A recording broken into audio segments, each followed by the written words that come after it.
Allah Maha Pemberi rezeki. Kita nggak boleh khawatir. Kalau kita, apa arti yakin dalam bahasa Arab? Istilahnya apa? Percaya dalam bahasa Arab istilahnya apa? Iman. Iman itu dari bahasa aman yang artinya nyaman, tidak ada rasa gundah, tidak ada gangguan, tidak ada zilzal, guncangan, tidak ada raib, keraguan-raguan, aman. Maka orang yang beriman hatinya aman. Orang yang beriman hatinya tentram. Orang yang beriman hatinya nyaman. Kalau kita yakin bahwa Allah Maha Pemberi rezeki, maka kenapa kita merasa takut? Kenapa kita merasa sedih? Kenapa kita merasa khawatir? Kenapa kita merasa gundah? Kenapa kita merasa was-was? Kenapa? Berarti kita tidak benar-benar yakin Allah Sang Pemberi rezeki. Kenapa khawatir? Allah kan yang ngasih rezeki. Kenapa kita harus ngebela-belain banget sesuatu yang Allah benci? Kita ambil sesuatu yang Allah larang demi mendapatkan sesuatu nasi, katanya ikhtiar. Padahal Allah yang memberi rezeki, bukan pekerjaan, bukan seseorang, bukan siapapun, tetapi Allah lah yang memberi rezeki. Sehingga orang yang yakin kepada Allah bahwa Allah itu Maha Pemberi rezeki, dia tidak akan, pikirannya itu nggak akan kemana-mana, nyaman. Tapi ketika dia mulai suuzon sedikit saja, bisa nggak ya saya makan hari ini? Berarti dia sudah suuzon kepada zat Allah Sang Maha Pemberi rezeki. Kalau saya nanti nikah, saya bisa ngasih makan nggak kepada istri dan anak-anak saya? Asa ayyughniyahumullah, kata Allah. Allah yang akan mencukupkan kebutuhan mereka. Yughni bukan cuma cukup, memperkaya mereka. Ngapain lagi khawatir? Yang penting laksanakan perintah Allah. Kalau Allah bilang kerja, ya kerja. Allah bilang cari yang halal, ya cari yang halal. Setelahnya nggak usah khawatir. Maka belajar akidah itu nomor 1 dalam agama. Namanya fiqhul akbar, fikih terbesar. Baru setelahnya ada fikih asghar, yaitu ibadah dan muamalah. Fikih yang paling besar, orang Indonesia itu jarang belajar. Baru masuk ke musola, ke masjid, anak kecil baru TK atau SD langsung diajarkan tentang sholat, fikih kecil.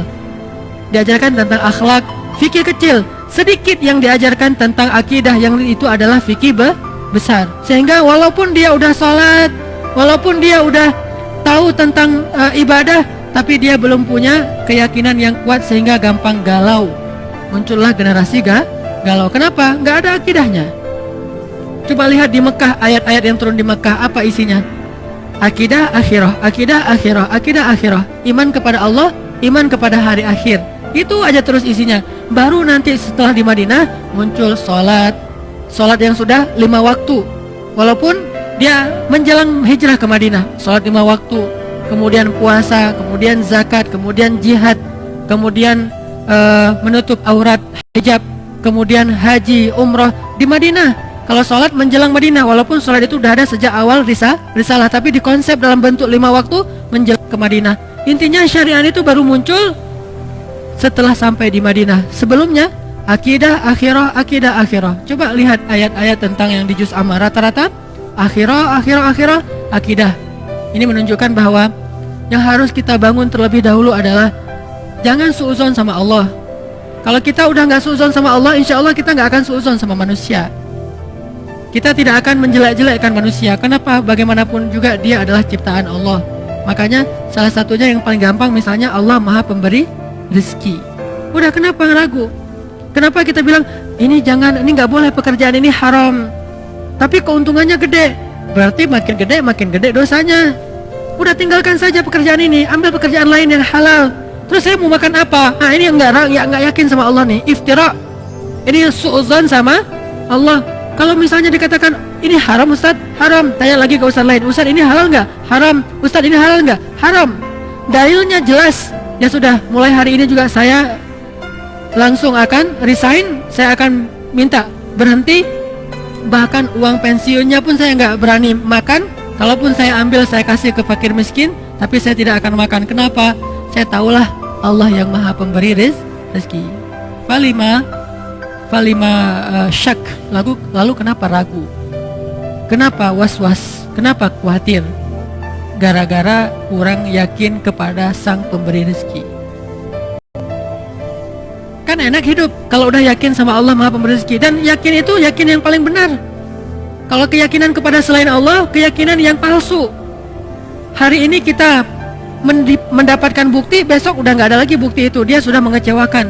Tapi kalau yakinnya kepada Allah, Allah Maha benar. Kita sering mendengar itu, shadaqallah. Bahkan kalau ada orang yang ngaji lupa bilang shadaqallahul azim, kita protes. Tapi kita nggak percaya sama Allah, itu aneh tuh. Ada orang ngaji, kan shadaqallahul azim itu bukan bagian dari ayat ya. Jadi kalau kita habis ngaji bisa bilang shadaqallahul azim itu dengan keras atau pelan. Nggak harus shadaqallahul azim, itu kan qori. Kan kita nggak harus gitu. Kita bisa baca misalnya wasa'at masira, shadaqallahul azim, bisa. Atau bareng-bareng shadaqallahul azim semuanya, kan bisa kan? Namanya juga bukan ayat. Kalau lupa dibaca pun tidak dosa. Tapi karena luar biasa ya kita ya, hebat. Kalau ada yang lupa bilang shadaqallahul azim, Ustaz kok tadi nggak pakai shadaqallahul azim? Tapi giliran dikatakan yang tadi Allah Maha Pemberi rezeki, tinggalkan pekerjaan itu. Terus nanti saya makan apa? Mana shadaqallahul azim? Mana yang dia bilang Allah itu Maha benar? Udah gitu terjemahannya salah lagi kan? Maha benar Allah dengan segala firman-Nya. Padahal apa? Maha benar Allah yang Maha Agung. Oh kok gitu Ustaz? Kan udah berpuluh-puluh tahun sejak zaman Soekarno kita udah Maha benar Allah dengan segala firman-Nya. Itulah orang kita, kalau udah jadi kebiasaan nggak mau lagi diubah. Takut dengan perubahan. Dia bilang nggak boleh fanatik. Kenapa fanatik kepada yang nggak benar? Kenapa nggak berfanatik kepada yang benar? Itu aja udah terjemahannya salah. Dan terus kenapa juga harus kalau ada qori itu terus sari tilawah harus perempuan? Mentang-mentang gara-gara istilahnya sari gitu harus perempuan? Shadaqallahul azim. Udah sebelahnya aku berlindung dari godaan setan, nunjuk lagi tuh. Yang terkutuk. Ini kenapa harus gini gitu loh? Aneh kan? Kenapa nggak si qorinya aja, kan udah ada Quran terjemah, tinggal baca. Dia baca gini nih, dengan nama Allah yang Maha Pengasih lagi Maha Penyayang, sungguh kami telah memberikan kepadamu kemenangan yang nyata. Kan jelas. Kenapa harus ada dua orang? Satu laki-laki, satu perempuan, bukan muhrim pula. Saya qori waktu kecil, jadi saya sering tampil di televisi malam Jumat, sari tilawahnya perempuan. Masih kecil untungnya. Coba kalau udah remaja, sari tilawahnya perempuan, qori'ah, suaranya bagus, dia aku berlindung apa segala macam. Nanti kalau ayatnya tentang neraka, oh, kayak orang baca puisi kan? Ini karena kebiasaan kita. Makanya kalau kita rajin bilang shadaqallahul azim, kenapa shadaqallahul azim itu nggak masuk ke hati? Kenapa cuma di lisan? Shadaqallahul azim, Maha benar Allah yang Maha Agung. Kenapa enggak? Oh benar tuh, memang benar, ayat itu memang benar. Memang Allah Maha Razzaq, memang Allah Maha Rahman, memang Allah Maha Ghafur, memang Allah Wahhab. Jadi kalau misalnya dia belum dapat anak, berdoa lagi, berdoa supaya Allah kasih anak. Udah berdoa, bukan udah, nggak ada cerita udah berdoa, terus berdoa. Kenapa? Kalau nggak dikasih anak nanti dikasih di mana? Di surga. Emang di surga ada anak? Hadis riwayat Tirmidzi, baru aja kemarin saya baca. Kata Nabi, ketika seseorang menginginkan anak di surga, hari itu juga istrinya hamil dan melahirkan tanpa rasa sakit. Hadis riwayat Tirmidzi. Abu Dawud, ketika seseorang menginginkan anak di dalam surga, hari itu juga istrinya hamil dan melahirkan tanpa rasa sakit dan tanpa menghilangkan keperawanannya. Lahir anaknya. Berarti kita punya anak banyak di surga? Punya anak banyak. Makanya nggak usah berputus asa, minta aja anak.